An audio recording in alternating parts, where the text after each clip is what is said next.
Welcome back to CelebWatch, your go-to channel for the hottest celebrity news and updates. Today, we have an explosive story that's shaking Hollywood to its core. Kris Jenner, the matriarch of the Kardashian-Jenner empire, has been caught in a shocking scandal. The FBI recently raided her home in connection with the mysterious murder of Kim Porter. Stay tuned as we dive deep into this jaw-dropping development. Don't forget to like, comment, and subscribe for more breaking news. We will begin to see people having terminal illnesses, being sick, being passed away, and will start to have legal trouble.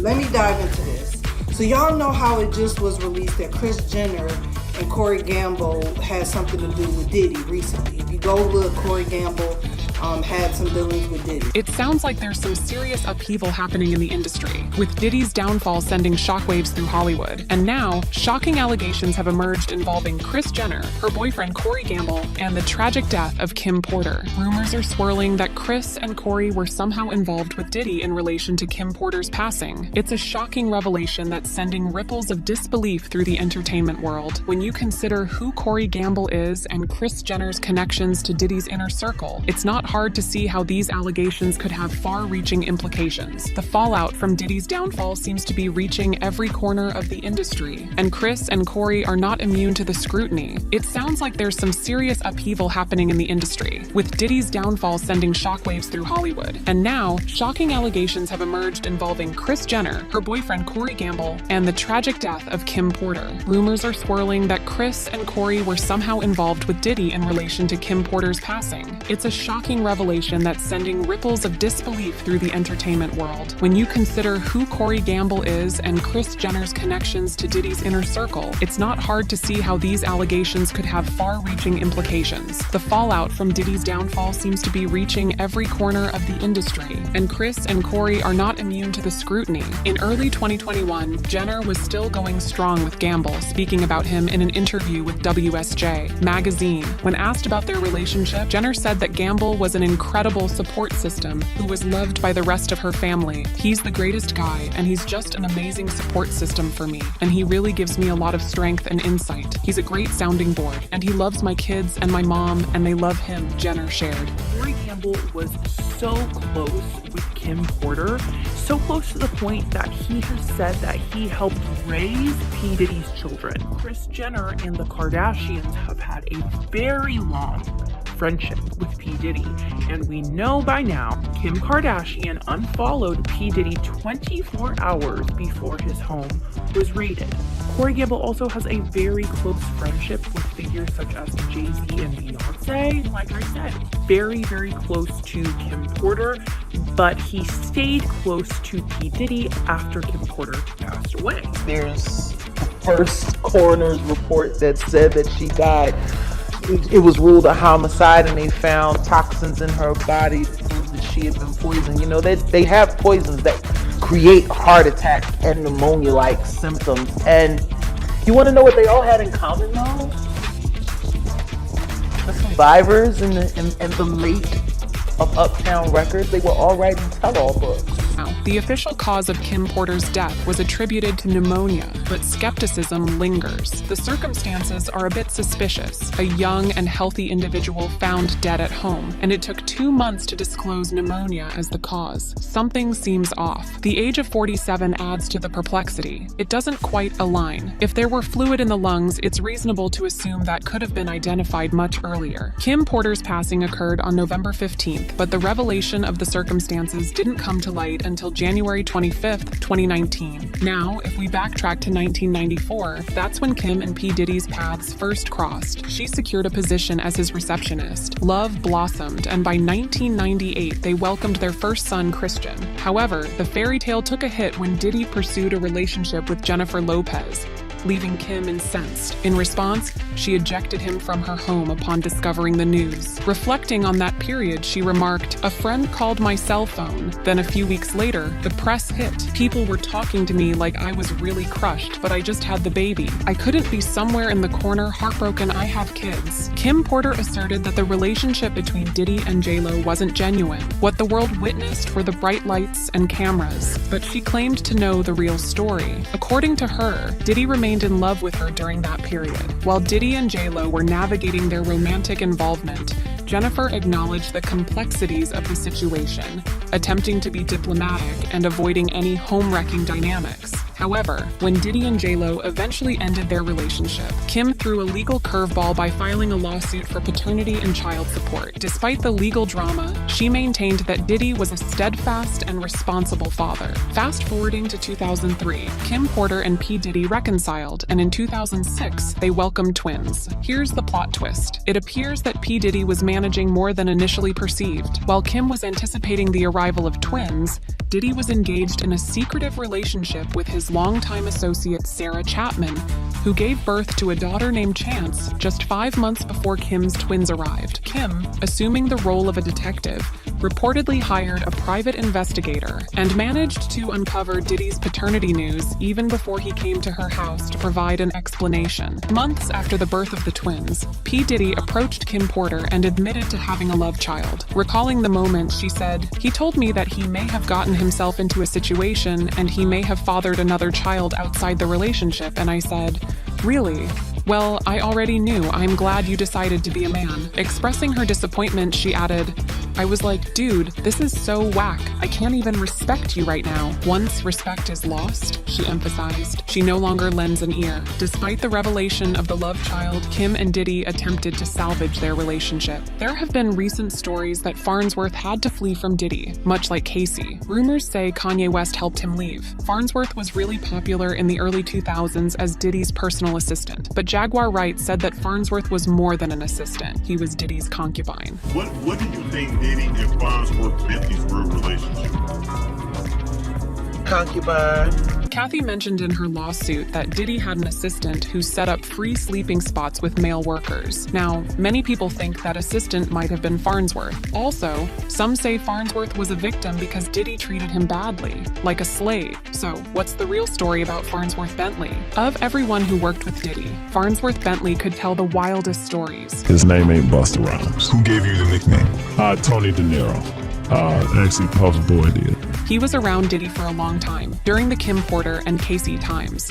Back then, people thought Diddy was just being unusual by having an assistant carry an umbrella for him. But Jaguar Wright thinks this was a way to embarrass Farnsworth, like he was in a master and concubine relationship with Diddy. Everybody knows. I think the thing that everybody is having a hard time grasping is how that whole thing could have probably went down. But the thing is it was how fast he disappeared. To give you the background, Farnsworth joined Diddy's world at a time when Diddy was dealing with a big public relations problem in 2001. Back then, Diddy was known as Puff Daddy, and he had just been cleared of charges related to having a gun and bribing someone in a case that was all over the news, connected to a nightclub shooting in 1999. Diddy really wanted to change his image, so he decided to start calling himself P. Diddy. That same year, Diddy showed up in Central Park with a man who was dressed really well and holding an expensive white umbrella that cost about $700. This photo made a lot of people curious because no one knew who the man with the umbrella was or where he came from. While some people thought it was funny, others felt it was kind of wrong. They thought Diddy was making this man look silly in front of everyone. Eventually, Farnsworth went on his radio show and explained things. He said his real name was Derek Watkins and that he got the name Farnsworth from Diddy's friend, Tony De Niro. Farnsworth met Diddy after moving from Atlanta to New York and trying to meet new people. He went up to Diddy in a club one time, and even though Diddy didn't pay much attention at first, they ended up swapping phone numbers, and Farnsworth kept texting Diddy, asking for a job. Next thing you know, I just picked up the page. You remember the guy that traveled from Howard University to intern with Andre Harrell? I'm that guy in 2001. Please don't make me go back to work on Monday. At the restaurant. He replied from the 1396 3rd Avenue. I literally started that day training as his assistant. The rest is history. After Diddy hired him, Farnsworth was on Diddy's MTV show Making the Band. This is when people started feeling more uneasy about their relationship. Nowadays, it's really hard to find full episodes of Making the Band, and for some reason, MTV doesn't show reruns, but you can still find some clips of Farnsworth on the show, like this one time. Diddy once threatened him during a phone call. Hello. Hey. What up? I went to sleep when I woke up. The whole house was clean, just like I asked for it to be. But I got a note right here from Bam. She broke out and went to work. think he is highly too long to tell his story. This is your problem, man. Good luck to you. When I get there, everything better be on point.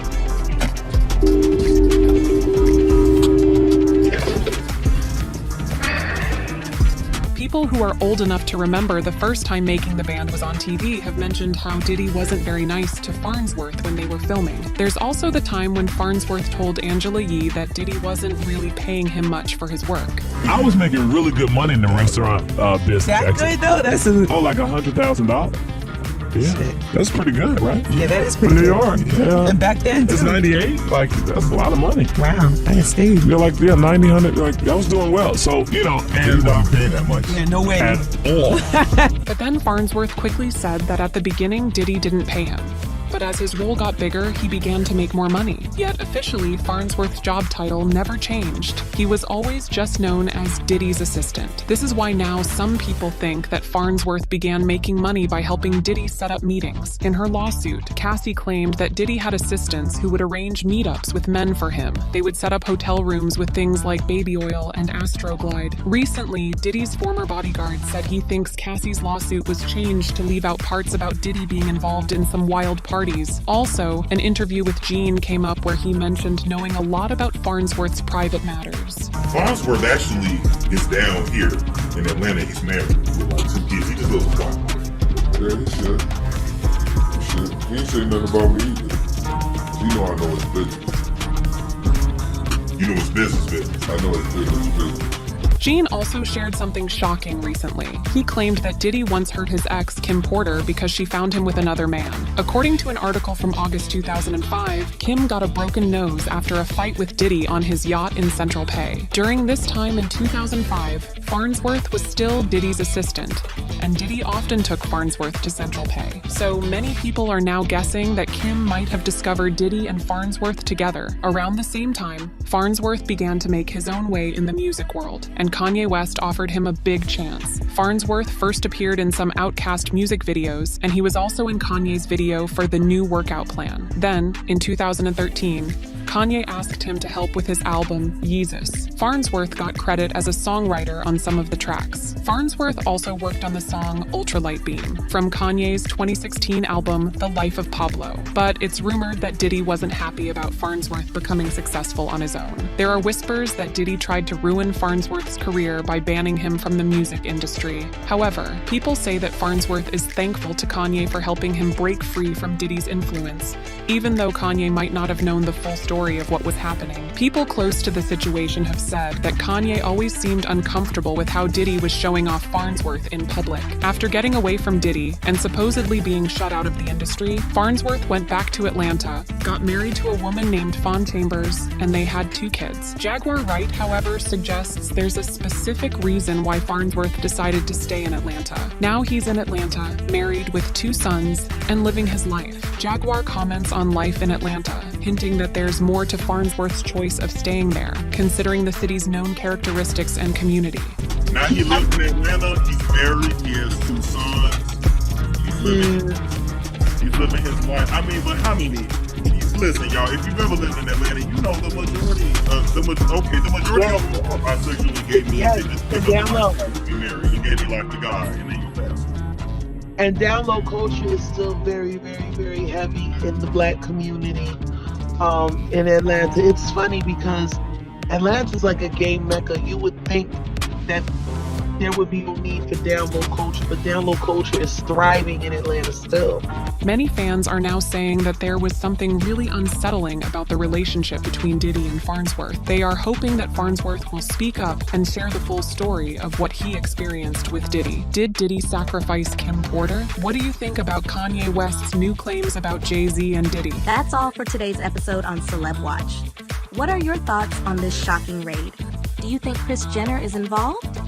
Let us know in the comments below. Make sure to hit that subscribe button and ring the bell icon so you never miss an update on your favorite celebrities. Thanks for watching, and we'll see you in the next video with more sizzling celebrity news.